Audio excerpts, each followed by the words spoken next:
Hey family, it's Chef Rick, and welcome back to Flavor Lab Wednesday on Unseen Cuisine, Cooking Without Limits. Now, on Monday we talked about braising vegetables, slow cooking them with aromatics, liquid, gentle heat until they turn tender, rich, and full of flavor. Today we're getting into the why. Why do braised vegetables taste deeper, softer, and more developed? What's happening in that pot as they cook slowly? And how do you follow all of this without ever needing to see it? Once you understand, that is the Unseen Cuisine Method, and that's when it really starts to click in. So, let's talk about it. Part 1. Gentle heat softens vegetables. Let's start with the vegetables themselves. When you braise vegetables, you're cooking them slowly in a small amount of liquid over gentle heat. That low, steady heat slowly softens their structure. Tactile cue. At the beginning, vegetables feel firm, tight, and resistant when pressed with a spoon or fork. As they braise, they begin to give a little more. By the end, they should feel tender, easy to pierce,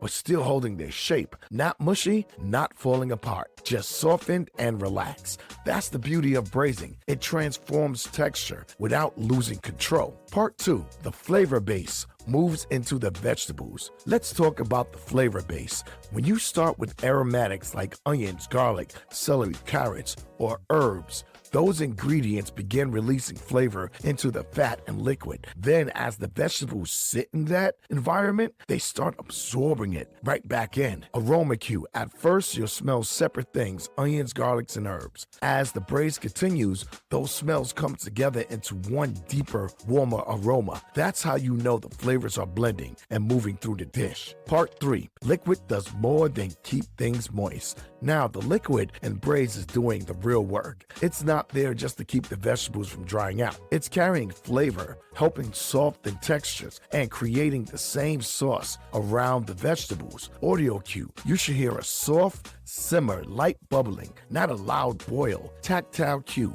with the spoon. When you stir, the liquid should feel like it's moving smoothly around the vegetables, not splashing aggressively and not dry at the bottom. That tells you the braise is at the right pace. Step 4. Time builds depth. This is where braising really stands apart. Time is one of your ingredients. The longer the vegetables cook gently, the more they soften, absorb, and blend with everything around them. Tactile cue. When you check them halfway through, they'll still feel a little firm in the center. Later, they'll feel tender and more yielding when pressed. Aroma cue. The smell will become rounder, deeper, less sharp, more comforting.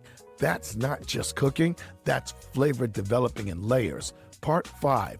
Reduction concentrates the braising liquid.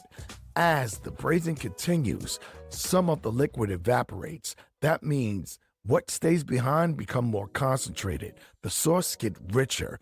The flavor gets stronger. Aroma cues. The smell becomes fuller and more focused as the pot cooks down. Tactile cue. Spoon test. Run your spoon through the liquid. If it feels slightly thicker and coats the spoon instead of feeling thin and watering, that's concentration happening. That's how a simple pot starts turning into something rich and comforting. Part 6. Cooking without sight. Now, we're going to bring it all together. You didn't need to see anything, you just used touch to track the tenderness, sound to follow the simmer, aroma to recognize flavor building. That is the Unseen Cuisine Method. You're not watching the braise, you're understanding it. Here's what I want you to take with you. Braising vegetables is all about patience and attention. You let the heat stay gentle, you let the liquid do its work. You trust your senses as the texture changes and aroma deepens. That's how simple vegetables become something powerful. Now, if you're ready and you really want to get stronger in this kind of cooking, I break all of this down inside the book and the ebook on how to recognize the stages, how to trust your senses, and how to build real confidence in the kitchen. So go ahead, grab it, and start working through it. Because once it clicks, you'll never look at braising the same way again. This is Chef Rick, cooking for every sense, cooking for every confidence, cooking for every cook. And I'll see you next time at Flavor Lab Wednesday.